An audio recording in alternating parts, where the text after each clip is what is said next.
back to the channel. Today, I find myself making a video that I didn't anticipate making. However, circumstances being what they are, instead of being up in the mountains with my wife today, I'm here in my garage and I'm having to do work on my Xterra. Now, I love my Xterra. It's been great year after year after year. Things seldom go wrong with it. However, I need to get this one issue fixed because Monday I have to go back to work and I have to lock up my truck and it's got to be safe. So let me take you into the cab and show you what I'm talking about.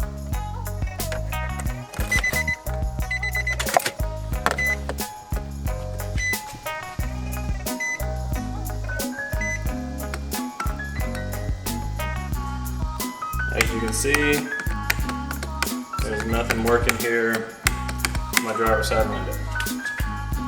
Passenger, great. Backs, great. Driver's side, not so much. So today, along with my trusty Haynes Repair Manual, what we're gonna do, we're gonna fix that driver's side window regulator. Awesome. Let's get to it. All right, first up, we're gonna remove this switch assembly from the door.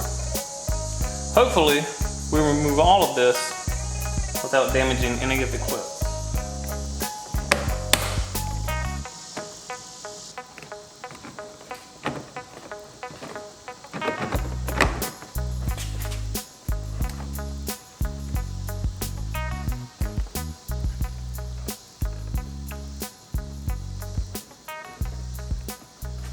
Alright, so far so good.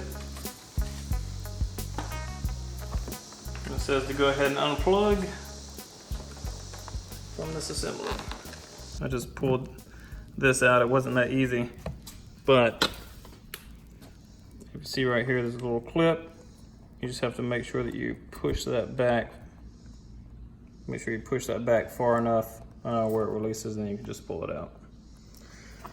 Alright, we're going to pry this up and then take these screws out and continue on.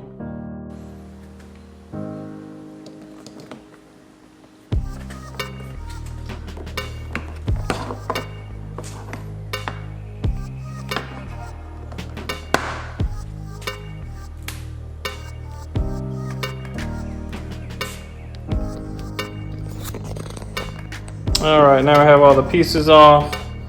The screws are all visible.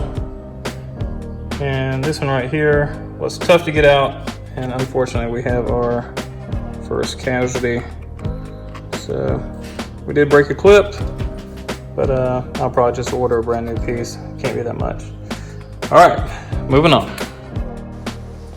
All right, now with 1, 2, and 3 bolts removed, we go to taking off the actual door panel.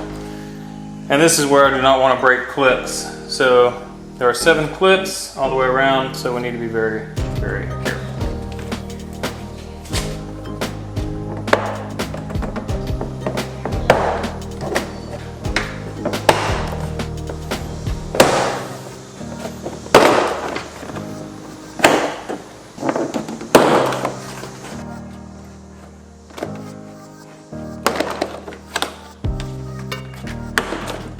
All right, that should be all 7.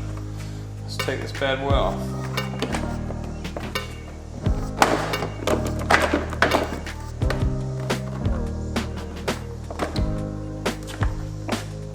Success!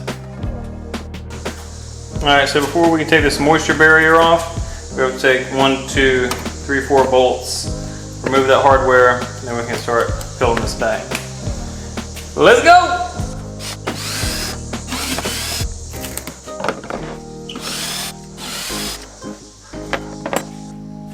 Alright, we now have the water shield off. So we had 2 bolts here. I went ahead and took those out. We have another 2 here, 1 here, and 2 down here, and a connection right here. And that should be all the bolts. There are 2 more bolts that keep this on track, but unfortunately the window is all the way down and it's stuck in position. So I think we're going to have to loosen all these bolts to be able to get that to move, to get those other 2 bolts, and then take the glass out. So then we can put the new regulator in, put the glass in, and put it all back together. So let's keep going.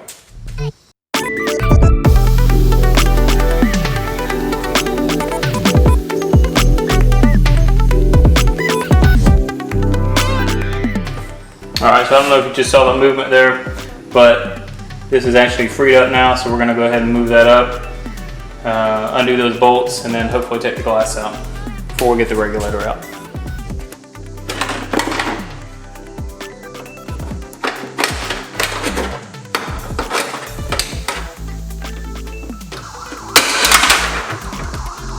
Hallelujah! Praise the Lord! That last bolt finally came out. Oh man. Whew. Alright, everything's disconnected, and we're gonna take this window out. As you can see, I had to do a little modification here. It didn't call for removing the speaker to get to it, but since this thing was all the way down, you had to remove it to get to that last bolt to free up the glass.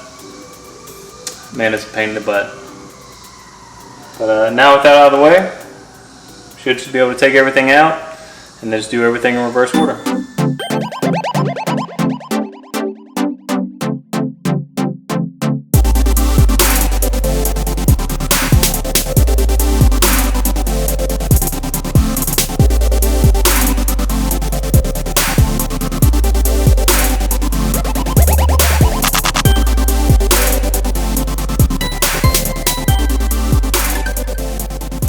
Alright, now for confirmation that this thing actually works.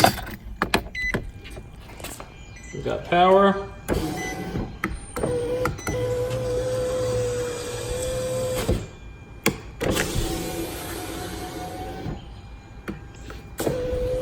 Music to my ears. Alright everyone, that's going to do it for this video today. I hope you got something out of it. If anything, I hope that you got out that you do not have to go to a dealership to get this kind of repair done. Alright? It cost me $80 from an auto parts store and 2 hours of my time. And I am a novice at best. If you look at the time lapse close to the end, you'll see that I had to take the door card off several times. And that's just because that one, I forgot to put some bracketry back on, and then also the last time I forgot to put the wire loom back up to where it could be accessible to the switch panel. Easy mistakes for a rookie, but as you see, it is working. Everything's functioning normally. I'm happy. If you haven't already done so, go ahead and hit the subscribe button, especially if you like seeing how-to repair videos like this, or if you'd like to see more modifications on my Xterra, as I have plans to make this my future overlanding vehicle.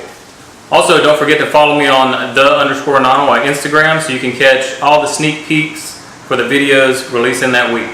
If you found this video interesting or you learned something from it, I would really appreciate it if you'd go ahead and hit that like button. And as always, thank you for watching, and I'll catch you next time.